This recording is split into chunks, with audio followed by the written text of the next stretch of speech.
in the report that is circulating to make us change our stand that there was no massacre at Lekki on October 20, 2020. I repeat, there is absolutely nothing in the report that is circulating to make us change our stand that there was no massacre at the Lekki toll gate on October 20th, 2020. For us to change our stand, a well-investigated report of the incident that meets all required standards and will withstand every scrutiny must be produced and presented to the public. It is no longer news that the Lagos State Judicial Panel of Inquiry that investigated cases of police brutality as well as the incident of October 20th, 2020 at the Lekki toll gate in Lagos has submitted its report. The submission took place while I was out of the country on national assignment. Unlike many commentators and analysts, we took our time to read and digest the report, and we are now well placed to respond. Without mincing words, let me say right away that never in the history of any judicial panel in this country has its report been riddled with so many errors, inconsistencies, discrepancies, speculations, innuendos, omissions, and conclusions that are not supported by evidence. What is currently circulating in public space is simply a rehash of the unverified fake news that has been playing on social media since the incident of October 20th, 2020. It is simply incredible that the judicial panel set up to investigate an incident has submitted a report laden with allegations, the same allegations it was set up to investigate in the first instance.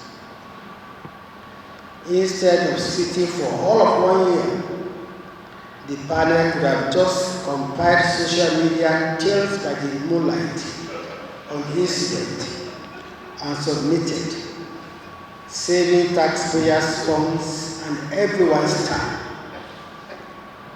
That report is nothing but the triumph of fake news and intimidation of a silent majority by a vociferous lynch mob. Gentlemen, we have read some critical analysis of the report by a courageous few.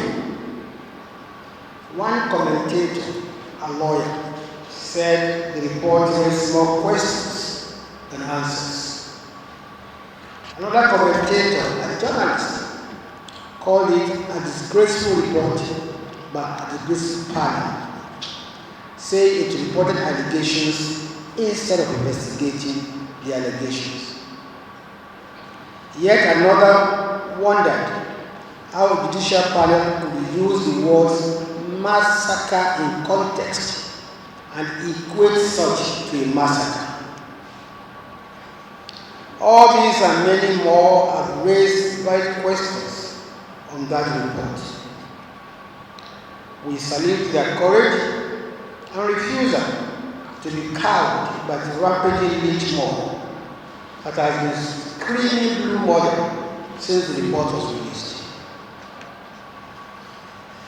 We do not intend to bore you by rehashing details of the discrepancies, innuendos, inconsistencies, and errors in that report. They are already in the public space. Let us, however, point out some key highlights of such discrepancies, errors, omissions, etc. 1. The report threw away the testimony of ballistic experts who testified before it. The experts said inter alia in their testimony, and I quote, "The team finds that from the medical and data examined, including the timeline of arrival at medical facility and the nature of the injuries sustained by the victims who were taken to the 5 medical facilities, that no military-grade live ammunition high velocity was fired at the protesters at Lekki toll gate on 20th October 2020 within the time frame of reference 1830 to 2034 hours." I wish to repeat. The team finds that from the medical data examined, including the time of arrival at medical facility and the nature of the injuries sustained by the victims who were taken to the 5 medical facilities, that no military-grade live ammunition, high velocity in brackets, was fired at the protesters at Lekki toll gate on 20th October 2020 within the time frame of reference, which is 1830 to 2034 hours.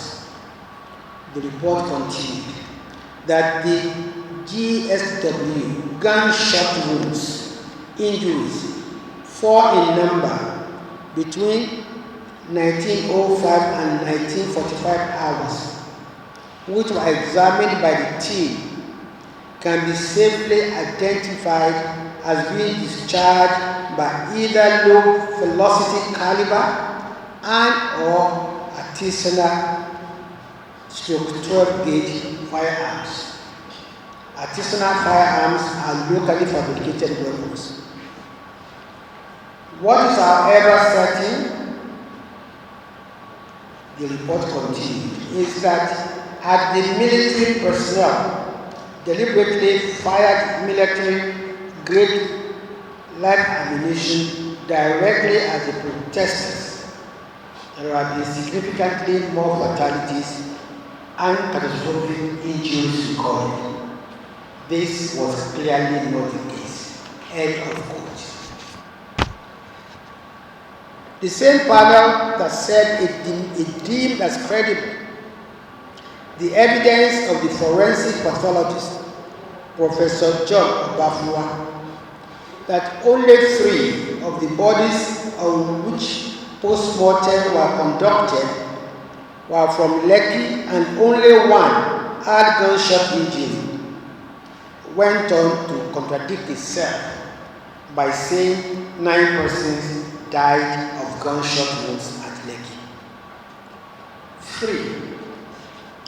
The man whose evidence that he counted 11 bodies in a military van where he was left for dead before he escaped was found to be crucial by the panel. He never testified in person. Rather, the video of his testimony in court was played by someone else. It did not occur to the panel to query the veracity of the testimony of a man who said he was shot and presumed dead, but still had time to count dead bodies inside a supposedly dark van at night. 4. The panel said trucks with brushes underneath were brought to the Lekki toll gate in the morning of October 21, 2020 to clean up bloodstains and other evidence, but still found bullet casings at the same site when it visited it on October 30, 2020. The panel said soldiers picked up bullet casings from Lekki toll gate on the night of October 2020, yet the same panel claimed that policemen came to the same spot to pick the same bullet casings on October 21st, 2020. 5. The panel was silent on the family members of those reportedly killed, merely insinuating they were afraid to testify. Even ghosts have owners who will look for them if they do not return home, not to talk of human beings. Where are the family members of those who were reportedly killed at the Lekki toll gate? If the panel is recommending compensation for the families, what are their identities and addresses? Who will receive the compensation when no family members have shown up to date? 6. How did the man who reported seeing the lifeless body of his brother himself end up being on the list of the panel's deceased persons? 7. How can the judicial panel convince anyone that the names of some casualties of the Lekki toll gate toll gate incident listed as numbers 3, Jide, 42, Tola, and 43, Wisdom, are not fictitious names? They have no surnames, and yet they were confirmed dead. 8. Why did the judicial panel feel compelled to concoct a massacre in context as a euphemism for massacre? A massacre is a massacre. What is a massacre in context? Phantom massacre. That's what it is. 9. The report never mentioned cases of police personnel and soldiers who were brutally murdered, or the massive destruction of police stations, vehicles, etc. during the NSAS protests. Does this mean that the panel didn't consider policemen and soldiers as human beings? 10. The report didn't make any recommendation on the innocent people whose businesses were attacked and destroyed during the protests in Lagos. I think it was too busy looking for evidence to support its conclusion of massacre in